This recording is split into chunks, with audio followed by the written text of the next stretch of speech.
ამჟამად ჩავრიცხე და თუ და ისა მან მეტი დააფიქსირა ეს დღის საბუთი თავისით გადასახდა იმ მომენტში არ ცხოვრობდა შეგნით რომ ჩავედით მივმართე ქობულეთის პოლიციას განცხადება შევიტანე და ვთხოვე რომ დამხმარებოდა ჩემს საკუთრებაში შევსულიყავი მაგრამ იქ მითხრენ რომ რაღაც დრო არის საჭირო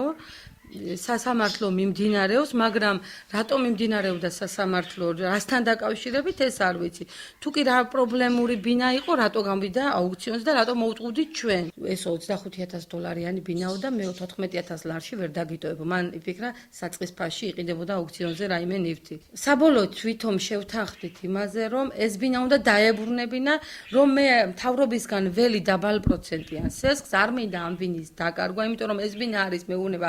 $25,000 და ძალიან გთხოვ არ დამაკარგვინო